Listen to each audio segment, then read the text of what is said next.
하나님의 말씀은 시편 1편 1절부터 6절까지입니다. 복이 있는 그 사람은 악인들의 꾀를 따르지 아니하며 죄인들의 길에 서지 아니하며 오만한 자들의 자리에 앉지 아니하고 오직 여호와의 율법을 즐거워하여 그의 율법을 주야로 경영하는도다.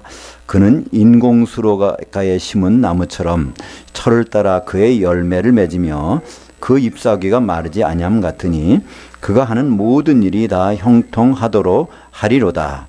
악인들은 그렇지 아니하며 오직 바람이 나는 겨와 같도다. 그러므로 악인들은 심판을 견디지 못하며 죄인들이 의인들의 모임에 들지 못하리로다. 무릇 의인들의 길은 여호와께서 인정하시나 악인들의 길은 망하리로다. 아멘. 오늘 말씀을 가지고 복 있는 사람 남편 예수님의 만사 형통이란 제목으로 말씀을 나누겠습니다. 우리나라 사람들은 이 복을 참 좋아합니다. 뭐 다른 나라도 마찬가지겠죠. 근데 성경에서 말하는 복은 우리가 생각하는 것과 조금 차이가 있습니다. 성경에서는 두 가지 복을 소개하고 있습니다. 첫 번째 복은 창세기 1장 28절에 처음 나오는데요. 바라크라고 하는 복입니다. 이 바라크는 사실 동사기 때문에 이제 복을 준다, 또 복을 내린다 그런 의미가 있는데요. 창세기 1장 28절에 보면 하나님이 인간을 창조하신 다음에 그들에게 복을 주시되, 복을 준 내용이 생육하고 번성하고 땅에 충만하고 그 다음에 모든 짐승들을 다스리고 하는 이 세상에서 아주 형통하고 잘 되는 복, 그것을 말씀하고 있습니다. 그것이 바라크의 복이고요. 바라크의 명사형은 베레카라고 하는데 복하면 베레카, 바라크는 복을 주시는 것고 이렇게 볼 수가 있죠. 우리 이제 익숙한 단어죠. 미국 대통령 누구죠? 버락 오바마. 그 복이라는 단어입니다. 창세기 1장 28절에 나오는 그 단어로 아마 그분 이름이 지어진 것 같은데 그 복은 원래는 무릎을 꿇다라는 뜻입니다. 바라크는 무릎을 꿇다. 그러니까 하나님의 창조 질서에 무릎을 꿇는 사람이라면 누구나 받게 되는 복을 말씀하고 있죠. 그건 신앙하고 관계없습니다. 그러니까 비를 잘 내리셔서 농사를 잘 지킬 수 있고 그 때를 맞춰서, 그러니까 하나님의 창조 질서에 맞춰서 하게 되면 누구나 이 세상에서 건강하고 또 물질도 풍부하고 모든 일이 잘 형통하고 그런 복을 이미 하나님이 주셨습니다. 이건 누구에게나 주신 것입니다. 그 신명기 28장에 보면 거기에 들어가도 못 받고 나가도 못 받고 떡반죽거리 못 받고 우양의 새끼가 못 받고 이 복이 계속 나옵니다. 그죠? 그때 말하는 복입니다. 이건 이 세상에서 국한되는 복입니다. 이 세상을 떠나는 순간은 그 복과는 관계가 없습니다. 근데 또 하나의 복이 있습니다. 이것은 이제 아슈레이의 복인데요. 아슈레이 복은 하나님이 함께 하시는 복입니다. 아슈레이라는 뜻은요, 직선이라는 뜻, 직선 이룬다. 그러니까 두 점을 연결하는 가장 짧은 길은 직선입니다. 그죠? 먼 길은 뭘까요? 곡선이라고 그러죠. 이 둘 사이에 장애물이 많이 있다고 생각해 보십시오. 그럼 여기까지 가려면 여기저기 휘어져서 다니게 되면 굉장히 거리가 멀 것입니다. 근데 아슈레의 복은 아주 주님과 대면하는 복이에요. 그러니까 주님과 대면한다는 것은 결국은 죽은 다음에 부활해서 주님과 영원히 있는 그것을 궁적으로 의미합니다. 그래서 이 아슈레이라는 복이 이제 오늘 시편 1편에 소개되고 있는데요. 성경에서 또 구약 성경에서 마지막으로 기록된 것이 아슈레이 복이 다니엘서 12장 12절에 그것이 나와 있습니다. 11절과 12절에 나와 있는데 한번 보실까요? 매일 드리는 제사를 폐하며 멸망에 할 가증한 것을 세울 때부터 1290일을 지낼 것이요 기다려서 1335일까지 이르는 그 사람은 복이 있으리라. 이것은 이제 앞으로 7년 환란 기간이 나오는데 후 3년 반이 지나고 나서 더 45일까지도 기다렸다가 그때 일어나는 일을 보는 사람이 이게 복이 있다는 겁니다. 그러니까 주님이 재림하실 때 그때부터 이게 있는 복이에요. 그렇다면 우리가 죽은 다음에 부활을 해서 그때부터 연결되는 주님과 계속 끊임없이 같이 그분과 있는 그러한 시간들이 보증된 복, 이것이 바로 아슈레의 복입니다. 그러니까 아슈레의 복은요, 첫째 죽음이 전제된 거예요. 그리고 부활이 전제된 겁니다. 그래서 이 아슈레의 복을 신약 성경에서는 마카리오스라고 합니다. 마태복음 5장에 부터 나오죠. 그 8복, 뭐 9복 나오는데 그게 다 마카리오스. 그러니까 구약의 히브리어로 하면 아슈레이, 신약의 헬라어로 하면 마카리오스. 근데 이거 전부가 다 주님을 만나서부터 시작되는 복입니다. 그래서 요한계시록 14장 13절에 보면 이제 이후로 주 안에서 죽는 자들은 마카리오스 복되도다 하면서 그들이 잠깐 쉬었다가 잠깐 죽었다가 후 3년 반 그랬다가 그들이 행한 일을 따라서 계속 받게 됩니다. 이렇게 말씀하고 있고요. 또 요한계시록 20장에 보면 6절에 이 첫째 부활에 참여한 자들은 바로 복되고 거룩하도다. 거기서 또 마카리오스라고 합니다. 그러니까 부활, 첫째 부활, 제일 좋은 부활에 들어가는 사람이 이게 그게 복이라는 거예요. 마카리오스. 바로 그들이 하나님과 그리스도의 제사장들이 되어서 둘째 사망에 관계없이 1000년 동안 왕노릇하리라 말씀이 나옵니다. 이 복이 이제 오늘 우리가 보게 되는 시편 1편에서 나오는 복입니다. 시편 1편은 그래서 이 복을 소개하는데요. 복이 있는 사람은 그래서 어떤 사람이 이런 복을 받는가에 대해서 설명하고 있습니다. 악인들의 꾀를 따르지 아니하며 죄인들의 길에 서지 아니하며 오만한 자들의 자리에 앉지 아니하고 오직 여호와의 율법을 즐거워하여 그의 율법을 주야로 경영하는 자에게 주시는 복입니다. 우선 세 가지가 나옵니다. 그죠? 첫째는 악인의 길을, 죄인의 악인의 꾀, 죄인의 길. 세 번째는 오만한 자리에 앉지 않는 것. 그리고 율법을 주야로 묵상하는 자. 근데 여기서 묵상한다는 의미가 히브리 말로는 하가라고 합니다. 하가. 근데 히브리 말에는 이 하가가 여러 가지 뜻이 있어요. 우리가 보면 명상한다는 뜻도 있고 중얼거린다는 뜻도 있고 여러 가지가 있는데 여기서 하가라는 뜻은요, 경영한다는 뜻입니다. 어찌하든지 그거를 잘 이뤄내가는 것. 그것을 여기서 의미하고 있습니다. 이 똑같은 단어를 시편 2편 1절에서는 거기서 악인들이, 그 세상의 군왕들이 뭘 하고 있어요? 백성들이 허사를 경영한다, 어떤 것을 꾸민다, 이런 것을 표현합니다. 이때 똑같이 하가입니다. 그래서 이건 적당히 하는 것이 아니에요. 우리가 어떤 회사를 설립해서 운영한다고, 경영한다고 할 때 적당히 하겠어요? 그럼 망하죠, 회사가. 그죠? 요 단어입니다. 여기서 하가라는 것은요. 그러니까 여호와 하나님의 율법을 꼼꼼히 따져가지고 그걸 다 이뤄가는 거예요. 그거를. 그런 사람이 이 복이 있다는 겁니다. 이게 좀 가능한 일일까요? 우선 한번 도대체 악인이라는 것은 성경에서 누구를 악인이라고 할까요? 또 죄인을 누굴 죄인이라고 할까? 오만한 자를 어떤 사람 오만한 자라고 할까? 우리는 기준을 도덕에다 놓고 보면요, 이 성경이 좀 풀리질 않습니다. 근데 성경에서 말하는 악인이 누굴까? 성경에서 말하는 악은요, 하나님의 선에서 멀어지는 겁니다. 그러니까 하나님의 선인 것이 무엇인지 알면 돼요. 그죠? 그리고 성경에서 죄라는 것은요, 그건 하나님의 의에서 멀어진 겁니다. 이 죄라는 단어는요, 빗나갔다는 뜻입니다. 관역에서 빗나간 거. 여기 활을 쫙 쐈는데 관역에서 빗나가면 그거를 죄라고 합니다. 그러니까 그 관역이라는 단어가 그 명중했다는 단어가 마르티아 그러는데 헬라어로요. 거기 빗나가면 마르티아, 하라는 건 빗나갔네 그러는 거예요. 그죠? 하나님의 기준과 하나님 뜻에서 빗나가는 건 전부가 죄입니다. 도덕과는 상관이 없어요. 그렇다면 우리가 이 세상에서 죄를 안 짓고 살 사람이 어디 있을까요? 그죠? 하나님의 생각을 모르기 때문에 그분 생각에서 빗나갈 수밖에 없는 거예요. 그래서 우리는 열심히 율법을 지킨다고 해도 하나님의 죄에서 자유로울 수는 없습니다. 그분의 생각을 알 수 없기 때문에. 그래서 우리는 그것을 온전히 해결할 수 있는 방법을 찾아야 되는데 그것은 의로움에 붙어 있는 수밖에 없죠. 또 하나는 오만한 것입니다. 오만하다는 것은 그의 상대적인 말은요, 겸손한 겁니다. 겸손하지 않은 것이 오만한 거예요. 하나님께 겸손하지 않은 것.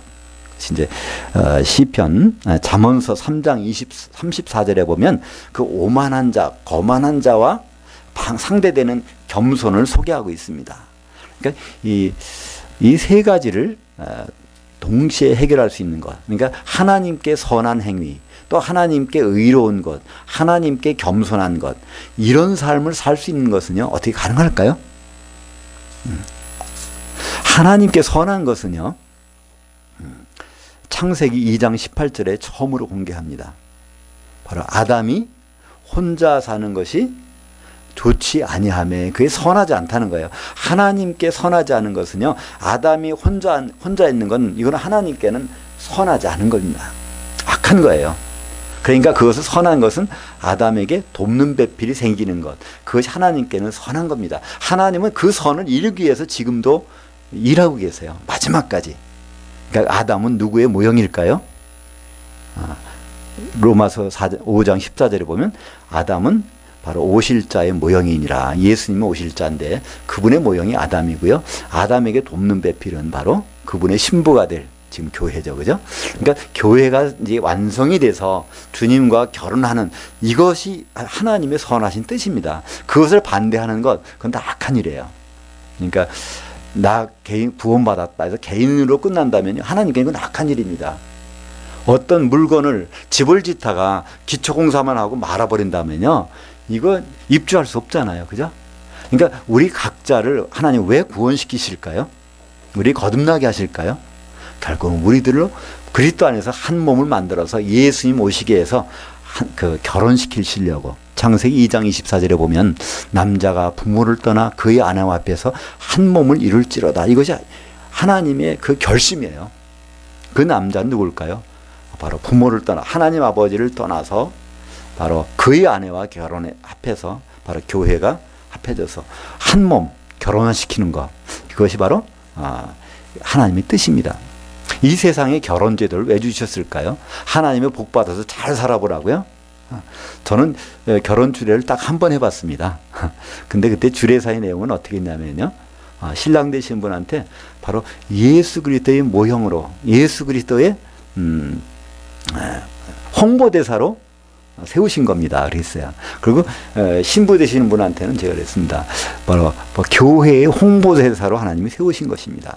우리는 예수님과 교회가 어떻게 사랑해야 되는지를 잘 모르지만 바로 그것을, 그들의 사랑을 통해서 예수님은 저렇게 사랑하는 분인가 봐, 또 교회는 이렇게 주님을 사랑해야 되나 봐, 그것을 세상 사람들이 알리는 그 홍보대사로 세워진 것이 결혼식이다. 제가 이제 그렇게 주례사를 한 적이 있습니다. 그렇습니다. 이 세상에 결혼 제도를 주신 것은요, 자녀들 많이 낳아서 하나님 복 받고 이 세상에서 잘 살라고 주신 것이 아니라 언젠가는 우리에게는 결혼식이 있습니다. 최종적인 결혼식이에요. 신랑이 등장하시고 또 그의 신부가 거기에 앞에 서서 결혼할 일이 성경에서 그 결론이죠.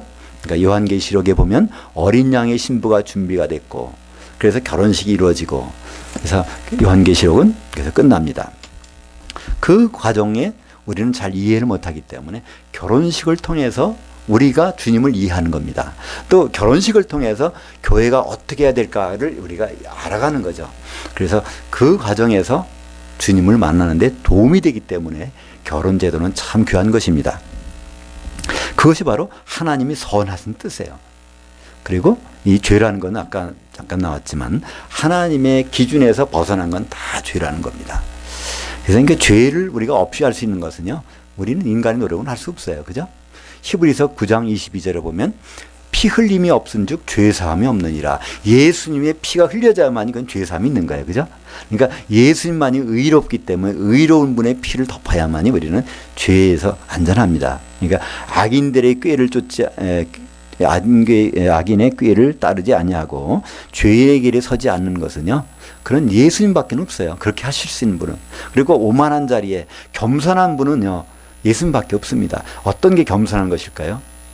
하나님이신 분이 하나님의 신분을 버리고 인간에까지 낮아진 것, 그 정도로 낮아지는 겸손은 없단 말이죠. 그죠? 아무리 낮아도 보세요. 빌립보서 2장 6절에서부터 8절까지는 그것을 설명하고 있습니다. 그죠? 그는 근본 하나님의 본체시나 하나님과 동등됨을 할 것을 여기지 아니하시고 바로 자기를 비워서 종의 형체로서 사람 모습으로 나타나서 십자가에 죽으셨다. 바로 그분만큼 겸손한 분은 없어요. 그죠? 마태복음 11장 28절에도 바로 수고하고 무거운 짐진 자들아 다 내게로 오라. 내가 너를 쉬게 하리라. 나는 온유하고 겸손하니, 온유라는 뜻은요, 길들어졌다는 거예요. 야생마가 길들어지듯이 하나님 말씀에 가장 길들어진 분이 예수님이잖아요. 그리고 겸손하다는 거예요. 원래 하나님이신 분이 하나님의 모든 능력을 내려놓고 바로 인간으로 낮아진 것, 겸손의 모형입니다. 오만과는 거리가 먼 거예요. 그죠? 그래서 그분만이 할 수 있는 일을 오늘 설명하고 있는 것입니다. 시편 1편은 복 있는, 원래 그 사람, 이 사람이란 단어는 이슈란 단어인데요. 이거는 남자란 뜻이고요. 원래 남편이란 뜻입니다. 복 있는 남편, 우리에게는 복 있는 남편이 계세요. 그분이 이런 분이라는 걸 소개하고 있습니다. 이 구약 성경을 우리가 보는 그 관점이 있어요. 구약 성경은 왜 기록했을까요? 이걸 잘 지켜서 우리가 하나님께 칭찬 듣고 구원받으라고요? 아닙니다. 예수님 그걸 설명하셨죠?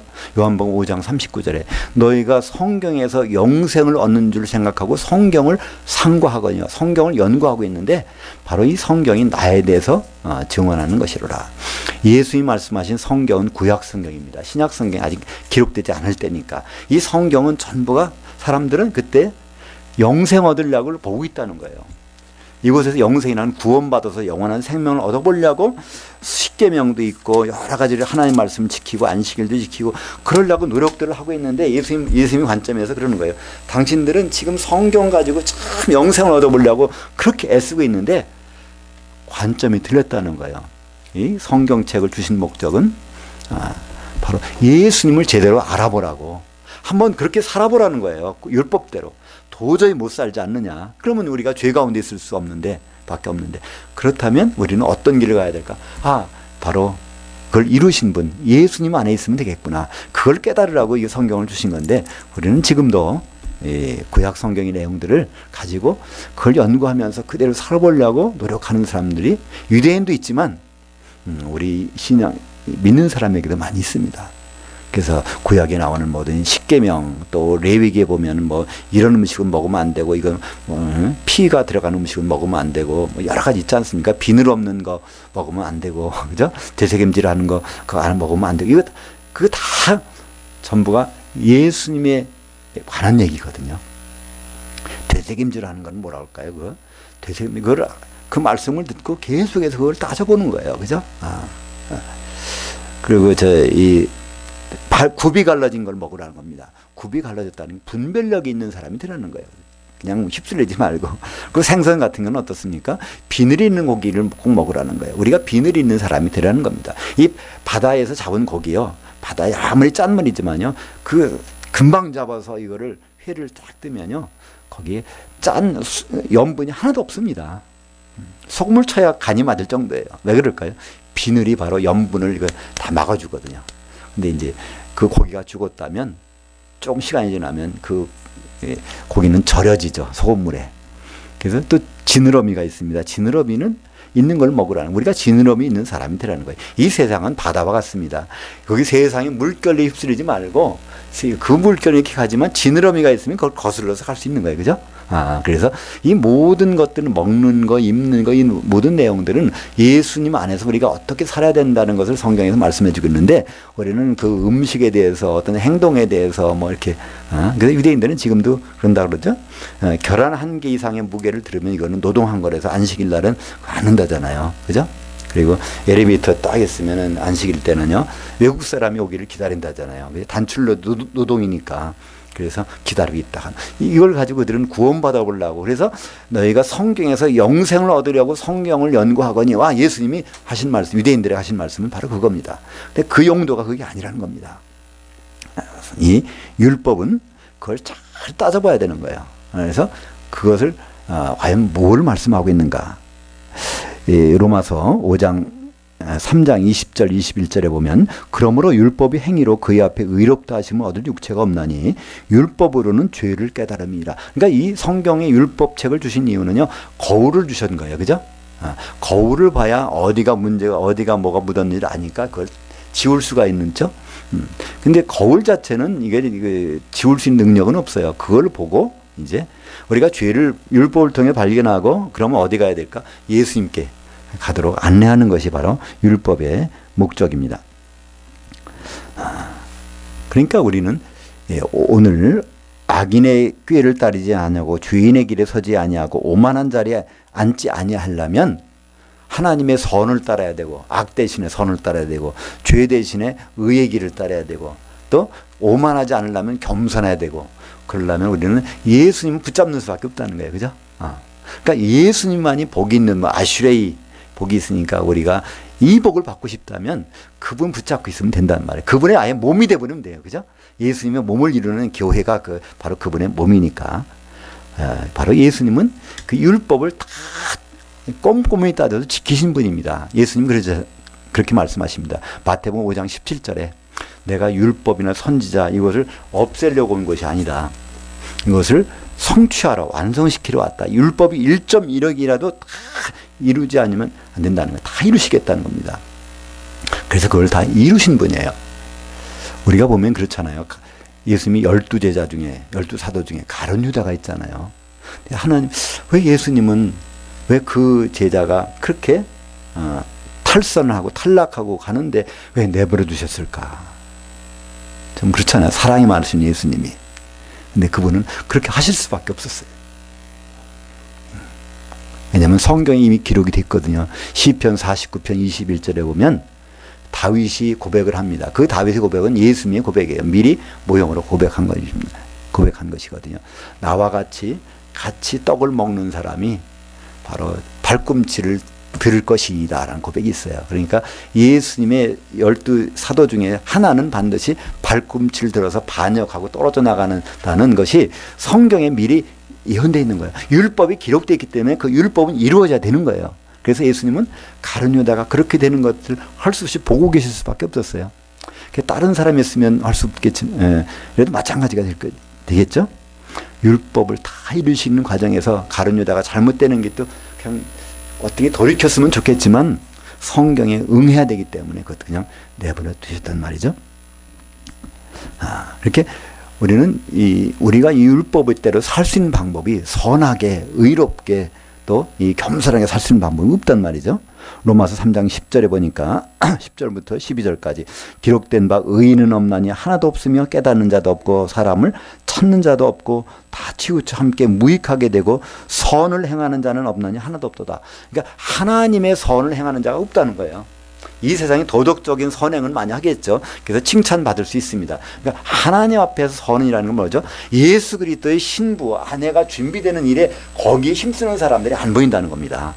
다시 말해서 그러니까 각자 구원받고 할렐루야 아멘해서 천국 가겠지 이 생각으로 만족을 하고 이 세상 복받고 살려고 그러지 정말 주님이 오실 때 신랑은 오신대 그러면 누가 결혼할까? 우리가 한 몸이 되면 그분의 신부가 되는데 그러면 우리는 다 지체가 문제가 있으면 안 되지. 흠이 없으면 안 되지. 그러니까 옆에 있는 한 분 한 분이 성도들이 너무나 귀한 겁니다. 그죠? 몸에 다 정상이라도 한 것만 뭐가 문제가 생기면 몸이 전체가 문제가 생기잖아요. 그죠? 손톱 밑에 가시가 들어가 보세요. 온몸이 아프단 말이에요. 그러니까 우리가 다 한 몸을 이루기 위해서는 옆에 계신 성도 한 분 한 분이 얼마나 중요한지 몰라요. 그죠? 어떤 큰 그릇이 있는데 한 곳에 구멍이 뚫렸다고 보세요. 그러면 그릇에 아무것도 담을 수가 없단 말이에요. 그래서 바로 그런 것이 하나님의 선을 행하는 건데 하나님 보시기에 선을 행하는 자가 아무도 없다는 거예요. 바로 하나님은 예수님을 보내서 결혼시킬 계획이 있어서 그 신부가 준비되길 원하는데 우리 교회는 사실은 중매된 약혼자입니다. 고린도후서 11장 2절에 보면요. 바울이 고백합니다. 내가 하나님의 열심, 그건 질투심이라는 거예요. 하나님의 열심을 내노니 내가 너희를 그리스도께 한 정결한 처녀로 이미 중매했다는 거예요. 바울은 자기를 중매쟁이로 소개합니다. 어떻게? 예수님은 신랑이 되시고 우리가 한 신부로 정결한 신부로 되기는 그것을 중매시켜 놨는데 이제 결혼 날짜를 앞두고 이 약혼자로서 세상 좋은 것들 보고 다닌다면요. 중매제 입장에서는 참 안타깝겠죠. 그죠? 세상이 좋은 것들을 따라간대. 또 세상에 어떤 결혼식 날짜를 앞두고 혼자 배낭 놀러 다니고 또 뭐 한다 그러면 안 될 거 아니에요. 그죠? 준비를 하죠. 제 딸애도 보니까 결혼식 앞둘 때는 뭐 3개월 전부터 마사지 예약하고 뭐 예약하고 막 하는 절차가 굉장히 많더라고요. 그죠? 그러니까 그런 것을 다 그게 모든 몰두를 해야 되는데 딴 데 몰두를 한다면 우리가 예수 믿고 신부로 준비해야 되는데 전혀 내가 신앙 안에서 내 비전을 세워가지고 하나님 이걸 적극적으로 밀어주세요. 이런 데로만 가고 있다면 그는 하나님의 선과는 관계없는 하나님의 선을 행하는 자가 아무도 없다는 것입니다. 오직 예수님만이 바로 선을 하나님이 기뻐하시는 선을 행하시고 그러니까 하나님의 선을 행하시러 오셨잖아요. 예수님이 왜 2000년 전에 오셨을까요? 피 흘리러 왜 오셨을까요? 그건 간단합니다. 신부 준비하러 오신 거예요. 그죠? 예수님이 십자가에 피를 흘려서 신부 준비하시려고. 왜냐하면 사도행전 20장 28절에 하나님의 피로 사신 것이 교회라는 겁니다.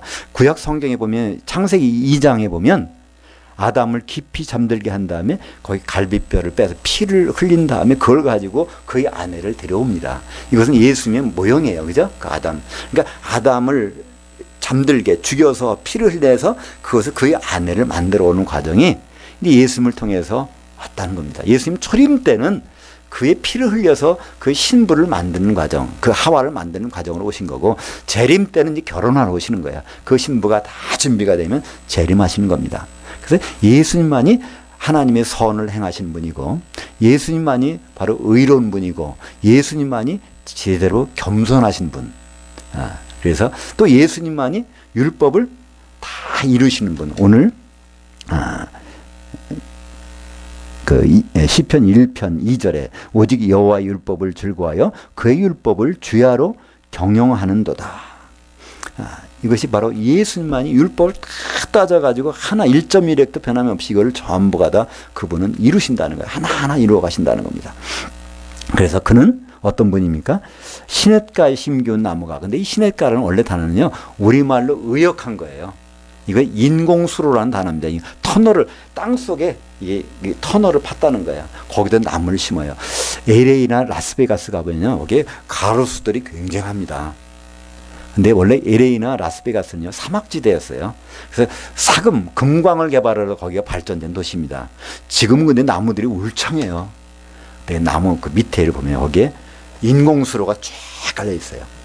그 물을 빨아들여서 나무가 울창한 거예요. 사실 우리나라만 시냇가에 보면 물이 절절 흐르죠.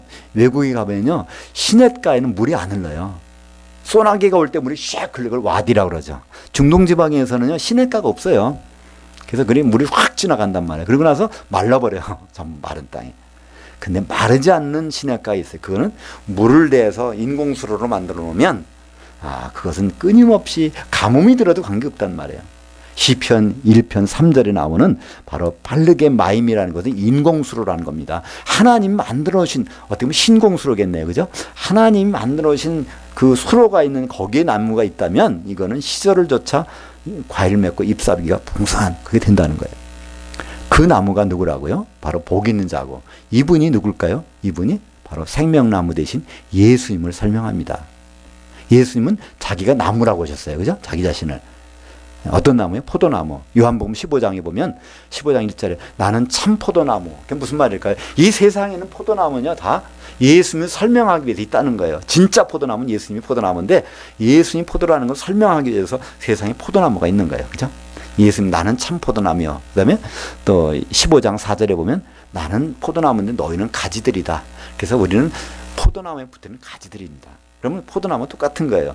우리가 바로 시냇가에 심긴 나무가 되는 건 그분 안에 있으면 그렇게 된다는 겁니다. 이것이 완성된 모습이 놀랍게도 요한계시록에 나옵니다. 요한계시록 22장 2절에 보면 길 가운데로 흐르더라 그 생명강이 강 좌우에 생명나무가 있어 12가지 열매를 맺되 달마다 그 열매를 맺고 그 나무 잎사귀들은 만국을 치료하기 위하여 있더라. 여기에 요한계시록에 생명의 포도나무가 있는 장면을 설명하고 있습니다. 거기 보면요, 포도나무가 이게 생명의 나무가 강 좌우에 있어요.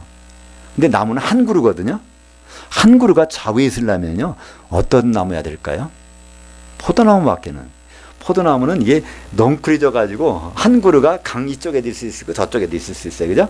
이게 백향목이라면 여기 세운 백향목은 강 저편은 없어요. 그죠? 포도나무이기 때문에, 그러니까 새 예루살렘 성 거기 안에 들어가 보면 거기는 생명강이 흐르고 있고 한 그루의 생명나무가 있다면, 여러 개 생명나무가 있는 게 아니라 한 그루의 생명나무가 있는데 그것이 강 좌우편에 다 있다는 거예요. 얼마나 넝쿨이 우거졌는지, 얼마나 많은 성도들로 구성되어 있는지 그저 그 나무가 그걸 설명해 주고 있는데, 거기에 그 나무라는 뜻이요, 트리, 우리 영어 성경에는 트리 오브 라이프라고 되어 있어요. 근데 원어에는요 우드입니다. 우드 오브 라이프예요. 우드. 그 우드는 십자가의 우드를 얘기하고 있거든요. 성경에서. 그걸 크실론이라는 단어. 그러니까 이 헬라어에서는 이 나무를요 두 가지 단어를 씁니다. 덴드론, 이거는 트리, 살아있는 나무. 크실론, 이거는 우드, 이거는 마른 나무. 바로 십자가에. 그러니까 십자가의 나무가 이 포도나무고 거기에서 생명이 열린다는 거예요. 요한계시록 나오는 그 나무. 오늘 시편 1편 3편 나오는 그 나무. 그것이 완성된 모습을 요한계시록 22장 2절에서 그것을 볼 수 있습니다. 그 나무로서 나타나신 분의 우리는 가지들로서 거기에 있게 되는데, 그가 하는 모든 일이 다 형통하리로다. 근데 이것이 히브리 말로는요 조금 특이한 형태로 쓰여 있어요. 잘라흐라는 건 돌진한다는 뜻입니다. 우린 기도하죠. 우리 전쟁이 일어나지 않게 해주세요. 지진 안 나게 해주세요. 그죠? 나 건강하게 해주세요. 이렇게 우리는 기도합니다. 그죠? 근데 성경에서는요, 하나님이 우리에게 해주시는 것은요, 그게 아닙니다. 문제가 있으면 문제를 돌파할 수 있는 걸 해주시겠다는 거예요. 그죠? 장애물을 없애주시겠다는 것이 아니라 장애물을 통과할 수 있도록 해주시겠다는 것이 하나님의 약속입니다. 오늘 여기서도 바로 그것이 사역동사로 또 의지미래로 사용되고 있습니다. 바로 형통하리로다가 아니라 다 형통하도록 내가 하겠다. 하나님이 바로 바로 예수님을 그렇게 하도록 하시겠다는 것입니다. 원래 예수님은 하나님이신데 사람으로 오셔서 그 일을 할 때 바로 그 율법을 다 이루도록 형통시켜 주시겠다. 그것을 우리말로 하면 만사형통이죠. 우리 제목이 그래서 복 있는 사람, 남편 예수님의 만사형통입니다. 이 복 있는 남편은 예수님을 가리키고 있고요. 이분이 율법의 모든 것을 다 이루어 주셔서 우리가 그 복에 들어갈 수 있도록 해 주신다는 것입니다. 예수님은 율법대로 다 오셨어요. 예수님이 아무 날짜 오시는 것이 아닙니다. 우리는 크리스마스를 12월 25일이라고 하는데요. 12월 25일은 주후 약 4세기경에 예수님이 승천하시고 난 다음에 약 350년이 지나서 크리스마스가 생긴 거예요. 그것도 태양신의 날을 크리스마스로 잡은 겁니다. 12월 25일은 옛날에 동짓날이었어요. 동짓날은 해가 그때 가장 짧아요. 그날이 지나서부터는 해가 길어지니까 태양신의 생일날이라는 겁니다. 태양신의 생일날, 예수님도 빛이시니까 생일날을 12월 25일로 하자 해서 로마 카톨릭에서 정해놓은 것이 이제 크리스마스인데요. 예수님은 그날 내에 오시지 않았어요. 예수님은 율법을 완성해야 되기 때문에 예수님은 장막절에 오십니다. 왜냐하면 요한복음 1장 14절에 보면 말씀이 육신이 돼서 우리 가운데 장막을 치셨음에, 우리말 번역은 그냥 우리 가운데 거하시면 돼요. 거기에 장막, 텐트를 치셨다는 거예요. 그럼 예수님이 육신이 돼서 이 세상에 오셔서 텐트 치러 오신다면 어느 날짜에 오시겠습니까? 율법에 보면 장막절이 있단 말이에요. 장막 치는 날이 있어요. 그날 예수님은 오실 수밖에, 다른 날 오시면 안 돼요. 그래서 그때는 우리 시기로 하면 추석 때인데, 그러니까 들에서 풀이 있단 말이에요. 양을 먹이고 있어요. 한겨울이 아니에요. 그때는. 장막절 오셔서, 그래서 장막절날 오셨기 때문에 예수님은 절기 지키실 때요, 장막절은 안 지키세요. 다른 절기 때는 꼬박꼬박 가서 예루살렘에 가서 절기 지키시는데, 장막절, 그걸 우리말 성경은 초막절로 번역했죠. 요한복음 7장에 보면 초막절 때 됐는데 동생들이 그러는 거예요. 명절 때니까 예루살렘에 가셔야 되잖아요. 그랬더니 예수님이 너희들 먼저 가. 나는 아직 때가 안 됐어. 그러고 나서 장막절 중간 끝날 쯤 되면서 거기 가서, 그러니까 장막절 지키러 가신 것이 아니라 장막절 마지막 날에는 그 실로암에 모세 가서 생수를 떠다가 성전에다 막 붓는 행사가 있단 말이야. 그때 가서 예수님이 그러는 거예요. 누구든지 나를 믿는 자는 배에서 생수의 강이 넘치리라. 너희들은 실로암에 가서 물 떠다가 성전에다 계속 붓고 있지만 내가 실로암이고 내가 생수라는 거예요. 예수님이. 거기 설명. 원래 실로암이라는 것은요, 보내심을 받았다는 뜻입니다. 예수님이 보내심을 받은 분인데 실로암 거기 연못에 가서 그거 계속 뜨고 있는데 매년 장막절 때마다 거기 가서 너희들이 하고 있는 거 실제 내가 있는데 헛수고 하고 있지만 내가 그러는 거야. 예수님.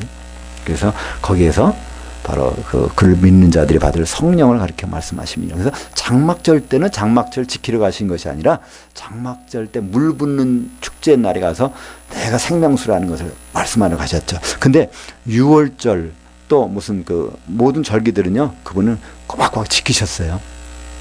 6월절 날 꼭 예루살렘 성전에 가십니다. 그리고 예수님이 죽으시는 거예요. 6월절 날 죽으셨단 말이에요. 그 날짜에. 예수님은 말씀 전하시다가 누가 잡으러 오면 도망가셨어요. 그죠? 왜 도망가셨을까요? 다른 날 죽으시면 안 돼요. 6월절 날 절차에 따라서 예수님은 죽으셔야 된단 말이에요. 그래서 요한복음 12장에 보면 6월절 엿새 전에 베다니에 이르셨고 그날 저녁 닷새 전에 바로 향 기름으로 쫙 발라주셔서 그 6월절 잡을 양으로 선택이 되셨고 4일 동안 예루살렘에 왔다 갔다 하시면서 유대인들에게 점검 받으셨고 그러고서 6월절 날 십자가에 달리십니다. 그러니까 6월절 양을 잡는 그런 절차가 있는데 꼭 닷새 전에 선택을 해야 돼요. 근데 예수님은 바로 닷새 전에 그 베다니의 마리아가 기름을 쫙 부어가지고 예수님이 그러죠. 내 장례 준비하는 거다 그러잖아요. 나를 어린 양으로 선택했어 그런 거잖아요. 아무도 깨닫지 못했어요. 그것을. 예수님은 그 자리에서 말씀하십니다. 온 천하에 복음이 전파되는 곳에는 이 여자가 한 일을 반드시 말해서 기억나야 된다는 거예요. 그건 무슨 뜻일까요? 예수님은 6월절 양으로 오셨고 6월절 날 죽으셨다는 것을 반드시 알아야 된다는 거예요. 그것을 복음 전파할 때는 그것을 반드시 하라고 그러는데 우리는 거기에 별 관심이 없단 말이에요.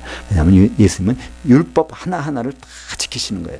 그래서 6월절 날 죽으시고 그때부터 일주일간은 무교절입니다. 무교절 날은요, 누룩이 안 들어가는 떡을 주고 먹는 날이에요.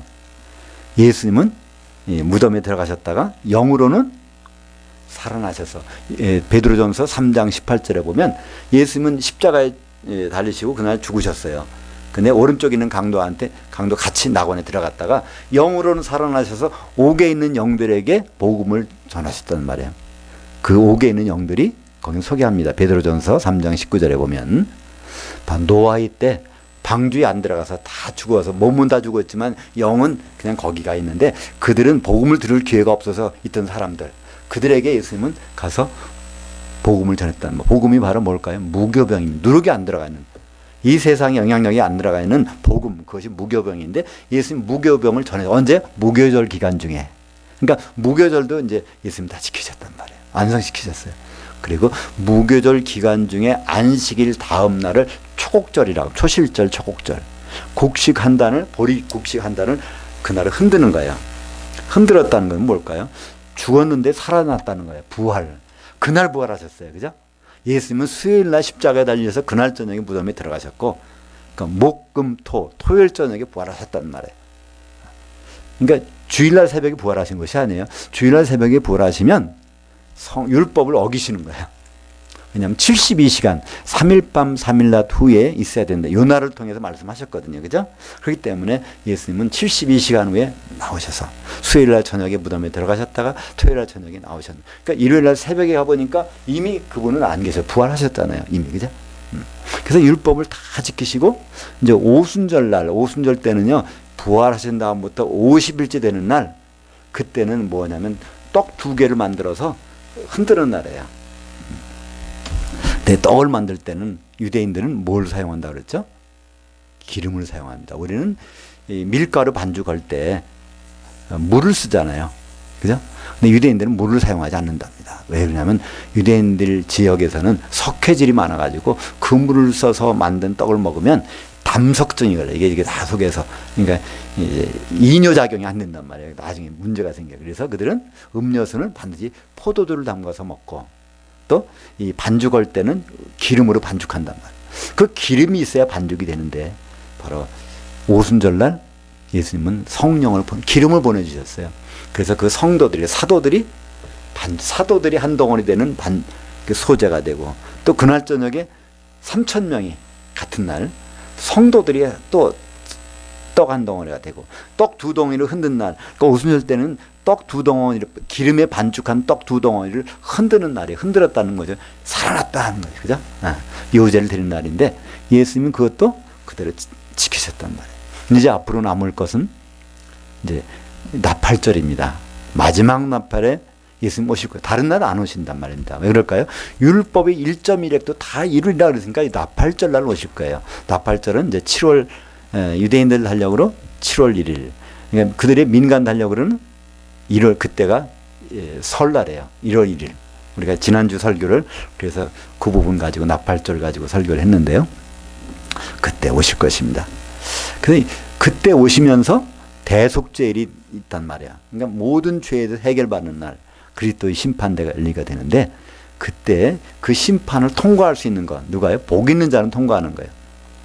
바로 이 복이라는 건 하나님과 붙어 있는 거니까 혼시기로 들어가는 겁니다. 그렇지 못한 자들은 이제 깊은 바다로 던져지는 것이 남아있죠. 바로 이 시편, 다른 것도 마찬가지지만 시편 1편은 이건 우리 보고 이렇게 살으란 얘기가 아닙니다. 한번 율법도 맨날 묵상하고 살고, 악인의 꾀를 따르지 말고, 죄인의 길에 서지 말고, 바로 이 오만한 자리에 앉지 말고 점점 제대로 살아봐라는 그런 말. 우리는 그렇게 살 수 없어요. 바로 이것은 예수님만이 이런 분이라는 걸 소개하고 있는 겁니다. 그렇다면 우리는 어떻게 그런 복을 받을 수 있을까요? 예수님 말씀하시죠. 내 안에 거하라. 나를 떠나서는 아무것도 할 수가 없다. 포도나무 대신 그분이 말씀하셨어요. 내 안에 붙어 있기만 하면, 그럼 시간이 지나면 열매를 맺게 돼 있다는 거예요. 그분은 참 포도나무시고 우리는 그 가지들이고 거기에 붙어 있는데, 그 나무가 지금은 바로 교회입니다. 그분의 몸을 우리에게 맡겨주셨어요. 그분의 몸을 우리가 이리로 가지들로 우리를 삼아주셨습니다. 우리가 이제 그가 정말 거기에 붙어 있는지 안 붙어 있는지 어떻게 알 수 있을까요? 시절조차 과일이 나오나, 우리가 서로 모였는데 여기서 예수님의 향기가 나오나, 그것들 거기 열매가 열리는가, 그걸 볼 수 있다면 우리가 제대로 붙어 있구나. 근데 아직 그런 게 전혀 좀 멀었구나. 우리는 바로 이 복 있는 자, 거기에 그 복을 받는 비결, 우리는 들어갈 수 있는 유일한 길은요, 개인적으로는 불가능합니다. 가지가 나무에서 떨어져서는요, 열매를 절대로 못 맺는 거예요. 바로 타버리는 거예요. 사람들이 가서 땔감으로 쓸 수밖에 없습니다. 그래서 분명히 오늘 후반부에 보면 악인들에 대해서 계속 나옵니다. 악인들은 장래가 없다는 겁니다. 악인이라는 건 세상의 악인이 아니라 하나님의 선에서 벗어난 자들, 예수 그리스도의 돕는 배필을 만드는 데서 벗어난 자들, 그들은 지옥 간다는 얘기 아닙니다. 그들은 바로 예수님의 혼인잔치에 못 들어가고 1000년 동안 이제 불바다에 던져져 있을 것입니다. 그런 일은 반드시 오게 된다는 것이죠. 바로 복이 있는 사람, 남편, 이분은 만사가 형통하신 분입니다. 그러니까 율법을 다 이루시는 분이라는 거예요. 누가? 하나님이 그렇게 이루게 해주시겠다는 거예요. 예수님이 다 그렇게. 그러니까 우리는 예수님, 하나님의 아들인데 뭘 이렇게 어려워? 다 할 수 있지? 아니에요. 예수님이 이 세상에 오셨을 때는요, 하나님의 모든 권리와 능력을 다 하늘에다가 놓고 오셨단 말이에요. 한번 생각해 보세요. 우리가 여행을 가는데 갑자기 현금도 안 갖고 오고 신용카드도 하나도 안 갖고 왔어요. 근데 여행지 가서 그냥 딱 떨어졌다고 생각해 보세요. 아무것도 할 수 없잖아요. 예수님이 그런 상태였거든요. 근데 30세가 되니까 성령이 임하셔서, 그때부터 그분이 하신 능력은 성령의 능력으로 한 거지 그분의 능력은 아니에요. 그분 능력은 어디다? 하늘에다가 다 남겨놓고 오셨단 말이에요. 그렇지 않으면 죽으실 수가 없으니까. 그죠? 조금이라도 하나님 능력이 있었다면 십자가에서 그분은 못 죽는단 말이에요. 그래서 그분은 아주 빈털터리로 오셨어요. 그러나 성령께서 함께 하셔서 죽은 자도 살리고 많은 능력을 다 행하셨단 말이에요. 그것을 베드로는 간증을 합니다. 고넬료 집에 가서 간증하는 장면. 사도행전 10장 38절에 보면요, 하나님이 나사렛 예수에게 성령과 기름부터 하셨으면 능력을 저가 두루 다니시며 봐요, 좋은 일을 행하시고 마귀에게 눌린 자를 고치셨다. 그러니까 예수님이 그분의 능력은 하나도 없었지만 성령께서 그분과 함께 하셔서 모든 능력을 하셨고, 그 다음에 그분은 십자가에 달려서 피를 흘릴 수가 있었다는 것을 말씀하고 있습니다. 바로 하나님이 다 하신 겁니다. 누구냐 안에서요? 예수님 안에서. 왜냐하면요, 그분이 겸손해지셨기 때문에 그렇게 돼 있다는 거죠. 이제 다음 절기는 나팔절이 다가올 것입니다. 그것이 금년인지 내년인지 앞으로 10년 후인지 더 걸리는지는 우리는 잘 몰라요. 근데 금년은 아닐 것 같아요. 왜 그럴까요? 적어도 7년 환란의 기간이 있고, 그래도 후 3년 반 동안은 적그리스도가 등장을 해야 돼요. 그죠? 아직은 그렇지 않으니까 적어도 3년 반 이상은 더 남았을 거예요. 예수님 재림하려면. 가장 빨라야. 그렇지만 우리는 지금부터 그 나무에 붙어 있어서 바로 열매를 준비해야 될 때가 아니겠습니까? 이제 이 세상의 복은요, 예수 안 믿어도 받을 수 있습니다. 바라크의 복은요, 창세기 1장 28절부터 나오는 생육하고 번성하고 땅에 충만하고 이 세상에서 잘 되는 것은요, 그걸 위해서라면 예수 안 믿으면 더 좋을 수도 있어요. 한번 우리나라 재벌들 보세요. 그분들 예수 안 믿는 분이 대부분이지만요, 이 세상 사는 데는 부족한 게 없단 말이에요. 근데 우리는 이것이 끝이 아니라는 아는 사람들이기 때문에, 우리의 본 게임은 예수님 오신다부터이기 때문에 그 아슈레의 복, 마카리오스 복을 우리는 사모하기 때문에, 그래서 우리는 지금 그걸 어떻게 해야 될까? 다른 방법은 하나도 없어요. 예수 그리스도 안에 있는 방법밖에 없단 말이에요. 그분에 붙어 있어서 그분의 가지가 돼서 남아있는 방법. 그러면 바로 그것이 바로 시냇가, 인공수로 가운데 우리가 있게 될 것이고, 그렇다면 만사가 형통하게 될 것입니다. 우리 가운데 장애물이 없어지는 것이 아니라 장애물이 생길 때마다 그걸 넘을 수 있는 하나님이 우리의 길을 열어주신다는 것이죠. 바라크의 복은 이 세상에 국한하지만 아슈레이, 마카리오스의 복은 이제 예수님이 재림 때부터 이제 우리가 필요한 복입니다. 그 복을 소유하신 예수님께 붙어 있는 것 밖에는 다른 방법이 없습니다. 하나님이 원하시는 선과 하나님이 원하시는 의와 하나님이 원하시는 겸손, 이 길을 갈 수 있는 유일한 길은 바로 그 길을 이미 가신 예수님의 몸, 교회에서 우리는 가능합니다. 기도하겠습니다.